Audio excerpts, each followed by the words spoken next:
अस्सलाम वालेकुम friends, welcome back to my channel. It's Tasneem और मैं हूं आपकी दोस्त तस्नीम शाहीन।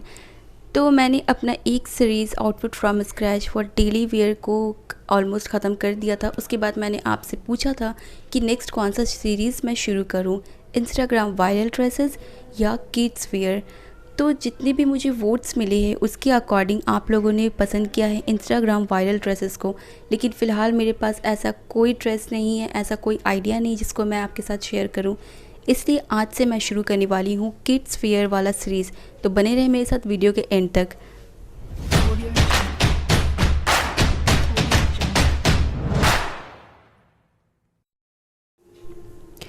तो आज यहाँ पर किड्स वेयर पर मैं स्टार्ट करने वाली हूँ एक न्यू बॉर्न बेबी के ड्रेस से। न्यू बॉर्न बेबीज़ जो होते हैं वो गर्ल हो या बॉय हो, उन सब के लिए एक कॉमन ड्रेस बनता है जिसे बाबा ड्रेस या झबला ड्रेस भी कहते हैं।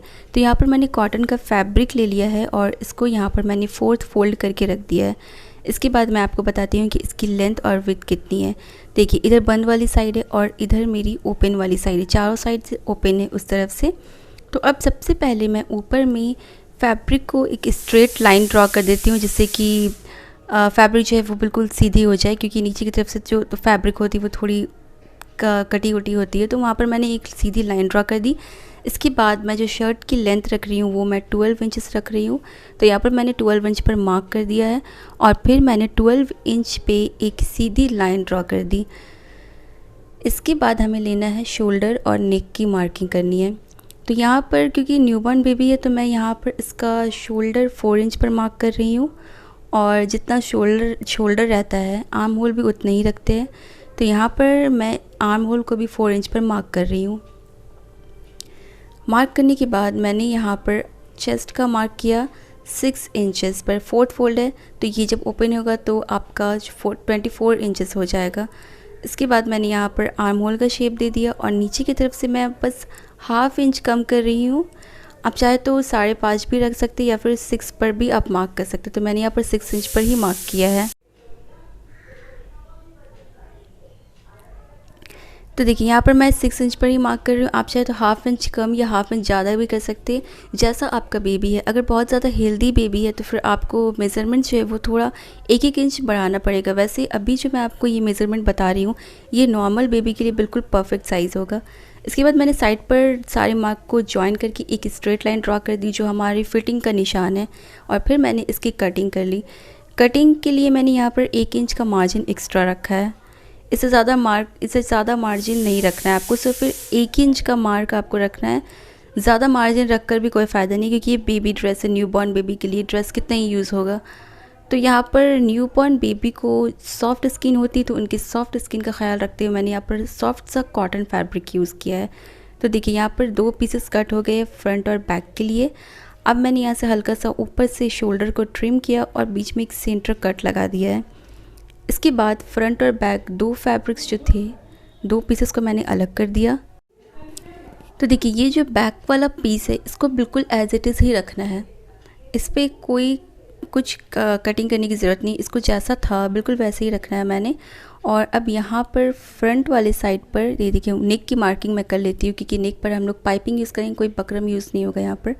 तो 2/3 इंच पर मैंने इस तरीके से मार्क कर दिया और इसको एक राउंड शेप दे देना है, हल्का सा राउंड शेप, और फिर इसकी कटिंग करनी है। ये है मेरा फ्रंट वाला पीस, ठीक है। तो यहाँ पर मैंने 2/3 का एक नेक ड्रॉ कर लिया और इसकी कटिंग भी कर ली। इस पर आर्म होल को जैसे मैं बड़ों के कपड़े पे करते फ्रंट का आर्म होल थोड़ा सा कट करते, वैसा इसमें करने की ज़रूरत नहीं है। इसके बाद सेंटर से मैंने इसको 2 पीस पर अलग कर दिया, क्योंकि आगे की तरफ हम लोग बटन्स यूज़ करेंगे। तो देखिए, ये सेंटर की तरफ से कट हो गया। इसके बाद क्या करना है, नीचे से जहाँ से बटन वाला एरिया जो है सेंटर का, वहाँ से 2 इंच पर इस तरीके से मार्क करना है और फिर कॉर्नर से इसको हल्का सा राउंड शेप दे देना है। जहाँ पर मैंने 2 इंच मार्क किया था वहाँ तक बिल्कुल हल्का सा राउंड शेप देना है और इसकी कटिंग कर लेनी है। तो ये हो गया फ्रंट पीस। देखिए, फ्रंट वाले पीस को मैंने इस तरीके से राउंड शेप कर दिया है और इसमें नेक भी कट कर लिया और आगे से भी इसको कट कर दिया है ताकि यहाँ पर हम लोग बटन्स लगा सके, ठीक है। ये फ्रंट हो गया। अब जो बैक वाला पीस है इस पर क्या करना है, 2 इंच का मैंने ओपन रखा था, नेक वैसे ही रखना है और इसकी जो डीपनेस होगी वो सिर्फ 1 इंच होगी, इससे ज़्यादा नहीं, या फिर आप 1.5 इंच भी कर सकते। तो मैंने यहाँ पर 1 इंच पर मार्क किया, हल्का सा राउंड शेप देते हुए इसकी मैंने कटिंग कर ली है। ठीक है, तो ये देखिए मेरा फ्रंट और बैक पीस की कटिंग हो चुकी है। ये हो गया बैक पीस और ये हो गया फ्रंट पीस जो इसके ऊपर आएगा इस तरीके से, लेकिन हमने इस तरीके से यहाँ पर इसका शोल्डर ज्वाइन कर देना है। ठीक है, ये देखिए सीधा रखना है बैक पीस को, उसके ऊपर फ्रंट वाले पीस को उल्टा रखना है और दोनों का शोल्डर ज्वाइन करना है। ध्यान रखना है कि आर्म होल वाली साइड की तरफ आर्म होल साइड हो, क्योंकि इसमें बीच से मैंने कट करके 2 पीस कर दिया ना, तो आपको इसमें ध्यान रखना है कि कहीं उल्टा उल्टा स्टिच ना हो जाए। तो यहाँ पर मैंने अपनी शर्ट की कटिंग कर ली। इसके बाद जो बचा हुआ फैब्रिक था, इसकी लेंथ 20 इंचेस थी और इसकी जो ब्रेथ थी वो 16 इंचेस के अकॉर्डिंग थी। ठीक है, तो इस फैब्रिक को मैंने डबल फोल्ड करके रख लिया इस तरीके से। अच्छे से आपको फैब्रिक को अच्छे से समेट देना है और इसके बाद इसको 2 पीस करके मैंने बीच से कट लगा दिया है। ये जो बचा हुआ फैब्रिक है इससे हम लोग नीचे का पैंट बनाएंगे। ठीक है, तो पैंट बनाने के लिए यहाँ पर मैंने 2 पीसेस को अलग कर दिया कट करके। अब इसके बाद देखिए ये 2 पीसेस जो है इसको मैंने उल्टा रखा है और अब फिर से इसको डबल फोल्ड कर देना है। तो ये देखिए अब जो ये फैब्रिक है हमारे पास 4th फोल्ड होकर के आ गया है। अब इसकी जो लेंथ है वो हो गई है 10.5 इंचेस। ठीक है, और जो इसकी विड्थ है वो है 7.5 इंचेस। अब क्योंकि बिल्कुल छोटे से बच्चे के लिए हम लोग पैंट बना रहे हैं तो ये इतना फैब्रिक काफ़ी होगा उस बच्चे के लिए पैंट बनाने के लिए। तो यहाँ पर देखिए मैंने 1 इंच का मार्जिन लिया है, 1 इंच का लाइन ड्रॉ कर दिया मैंने, एक स्ट्रेट लाइन ड्रॉ की है। यहाँ पर हम लोग पतली सी इलास्टिक लगाएंगे, क्योंकि पतला सा जो इलास्टिक रहेगा वो न्यूबॉर्न बेबी के लिए सही रहता है।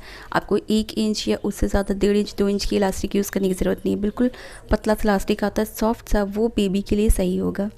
तो यहाँ पर मैंने 1 इंच का मार्जिन रखा है फोल्ड करने के लिए इलास्टिक लगाकर, और फिर यहाँ पर मैंने 2 इंच पर निशान लगा दिया इस तरीके से। और अब यहाँ से एक स्ट्रेट लाइन ड्रॉ करनी है। ये जो स्ट्रेट लाइन होगी ये हमारा क्रॉच एरिया होगा।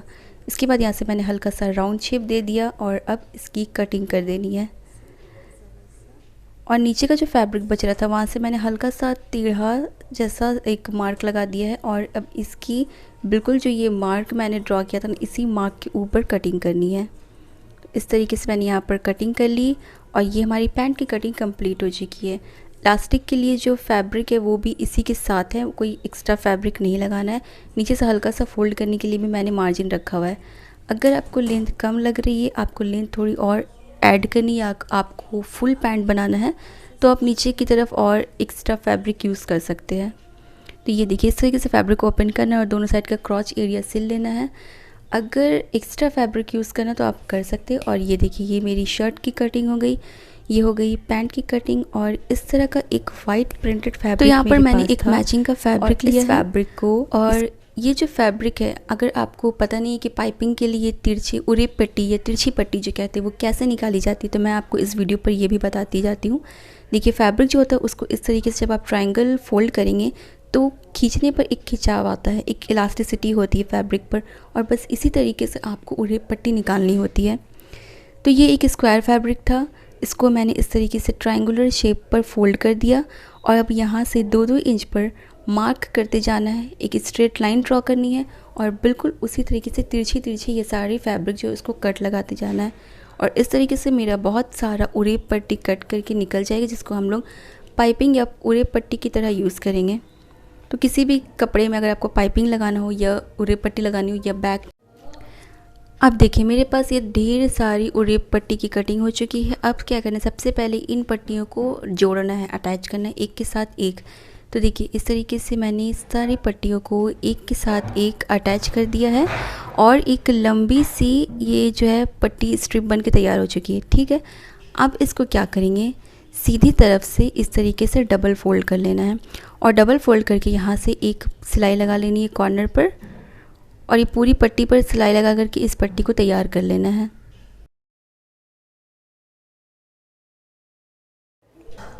तो देखिए यहाँ पर मैंने सिलाई करके पट्टी को रेडी करके रख लिया है। अब इसके बाद हमें लेना है अपनी शर्ट वाली पीस को। तो ये देखिए ये है इसका बैक वाला साइड और इसके ऊपर रखना है हमारा ये फ्रंट वाला पीस। ठीक है, तो देखिए दोनों का शोल्डर मिला करके रखना है और दोनों का शोल्डर जो है अब हम उन लोग उसको स्टिच कर लेंगे। तो यहाँ पर जो शोल्डर इसकी स्टिचिंग होगी, इसको आपको डबल सिलाई के साथ अच्छे से पक्का कर लेना है ताकि आपका जो शोल्डर है वो खुले नहीं, ठीक है। तो यहाँ पर मैंने शोल्डर की स्टिचिंग शुरू कर दी है और शोल्डर की स्टिचिंग करने के बाद ये जो अभी हमने पाइपिंग रेडी किया है ना, इस पट्टी को पूरे कपड़े पर लगा करके इसकी नेक और फ्रंट साइड जो ओपन रखा था मैंने बटन के लिए, उसको कंप्लीट कर लेना है। तो देखिए शोल्डर अटैच हो गया, इसके बाद इसको इस तरीके से ओपन करना है और ये जो पाइपिंग है इसका यूज़ स्लीव्स और फ्रंट साइड पर होगा। तब एक कॉर्नर से दूसरे कॉर्नर तक हम इस पाइपिंग को यूज़ करेंगे। क्योंकि मुझे ये पाइपिंग फ्रंट की साइड दिखाना है, शो करना है, तो इसको हम लोग उल्टे साइड से लगाना शुरू करेंगे। तो यहाँ पर मैंने शर्ट को उल्टा रख दिया है और इसकी एक कॉर्नर से पाइपिंग को लगाना शुरू किया है। बिल्कुल बारीक सा फैब्रिक होगा जो सिलाई के अंदर दबेगा और इसको एक सिलाई के साथ उल्टी तरफ से लगाना शुरू करना है ताकि जब हम फैब्रिक को पलटेंगे, जब पाइपिंग को पलटेंगे तो वो आगे की तरफ शो होगा। तो इस तरीके से मैंने इस पाइपिंग को लगाना शुरू किया है एक कॉर्नर से दूसरे कॉर्नर तक।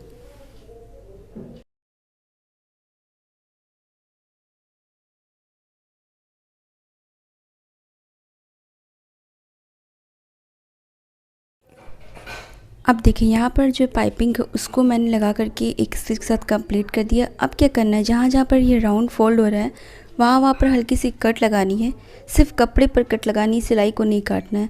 और इसके बाद यहाँ से आपको जो पाइपिंग है उसको आगे की तरफ पलटना है, फ्रंट साइड की तरफ पलटना है इस तरीके से। आप चाहे तो यहाँ पर आयरन भी कर सकते हैं सिलाई लगाने से पहले। तो इस तरीके से यहाँ पर मैंने पाइपिंग को आगे की तरफ पलट दिया और अब यहाँ पर मैं इस पर एक स्टिच लगा रही हूँ जिससे कि जो पाइपिंग है वो फ्रंट साइड की तरफ स्टिच हो जाए और फ्रंट साइड की तरफ दिखे। इसको मुझे फ्रंट की तरफ दिखाना था, इसलिए मैंने पहले इसको उल्टे साइड से स्टिच किया ताकि ये बाद में ऊपर की तरफ आ जाए।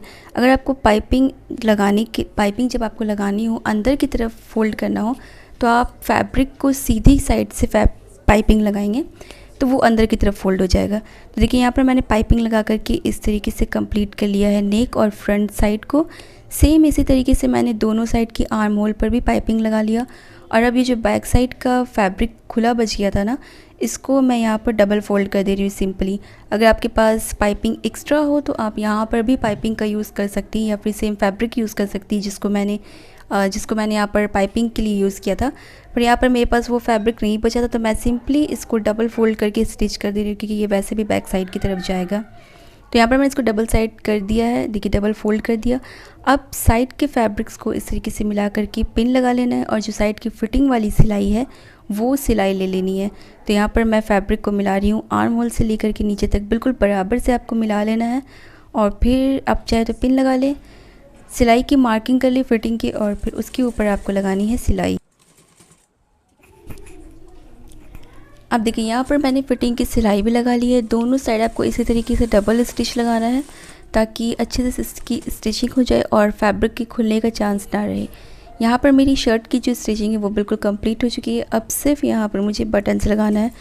तो देखिए अब पैंट की स्टिचिंग करने की बारी आती है। तो सबसे पहले मैंने पैंट की क्रॉच एरिया को स्टिच करना शुरू किया। तो इस तरीके से आपको डबल सिलाई लगानी है एक साइड के क्रॉच पर और फिर सेम तरीके से आपको दूसरी साइड के क्रॉच पर भी सेम इसी तरीके से डबल स्टिच लगा लेनी है जिससे कि आपका जो पैंट का क्रॉच एरिया है वो स्टिच हो जाएगा अच्छे से। इसके बाद ये जो नीचे की तरफ फैब्रिक बचता है, दोनों साइड मैंने स्टिच कर दिया। ये जो दोनों साइड का फैब्रिक बच रहा है नीचे की तरफ, इसको इस तरीके से आपको पतला पतला सा डबल फोल्ड करना है। आप चाहे तो यहाँ पर भी दूसरा फैब्रिक पाइपिंग के लिए यूज़ कर सकते हैं, पर मैं यहाँ पर सिंपली डबल फोल्ड कर रही हूँ। बिल्कुल बारीक सा डबल फोल्ड कर रही हूँ यहाँ पर क्योंकि फैब्रिक इस पर ज़्यादा नहीं है नीचे की तरफ। तो मैंने यहाँ पर पतला सा डबल फोल्ड कर दिया और मैंने दोनों तरफ की स्टिचिंग कंप्लीट कर दी इस तरीके से। और फिर ये जो नीचे की तरफ थोड़ा थोड़ा सा फैब्रिक बच जा रहा है ओपन साइड जो क्रॉच एरिया से नीचे की तरफ जाएगा, तो वहाँ पर भी मैंने एक सिलाई लगा दी है। ये देखिए यहाँ पर मैंने डबल फोल्ड कर दिया। अब इसको इस तरीके से आपको सीधा कर लेना है क्रॉच एरिया से लेकर के इधर साइड की तरफ। हाफ इंच का मार्जिन रखते हुए मैंने एक सिलाई लगा दी इस तरफ से और इस तरीके से पैंट की जो सिलाई वो कंप्लीट होती है। बस ऊपर की तरफ इलास्टिक लगाना बाकी रह जाता है। तो देखिए पैंट की स्टिचिंग जो है वो कंप्लीट हो चुकी है। अब मैं पैंट को यहाँ पर पलट करके सीधा कर लिया है मैंने और इसके बाद देखिए अब बस ऊपर की तरफ जो इलास्टिक लगेगा बस वही लगानी बाकी है। तो यहाँ पर इस तरीके से डबल फोल्ड करते जाना है और अंदर की तरफ इलास्टिक लगाते जाना है। तो देखिए यहाँ पर मैंने ऑलरेडी मार्जिन कर लिया था पहले 1 इंच का, और मैंने बिल्कुल पतला सा 1/2 इंच का इलास्टिक लिया है यहाँ पर, और इलास्टिक को पहले ही मैंने इस तरीके से राउंड करके स्टिच कर दिया है। फिर यहाँ पर मैं इलास्टिक को रखते जा रही हूँ और फैब्रिक को डबल फोल्ड करके एक स्टिच लगाते जा रही हूँ, और बस इसी स्टिच के साथ यहाँ पर मेरा जो पैंट है वो भी कंप्लीट हो चुका है। और अब मैं आपको दिखाती हूँ इस ड्रेस का फाइनल लुक।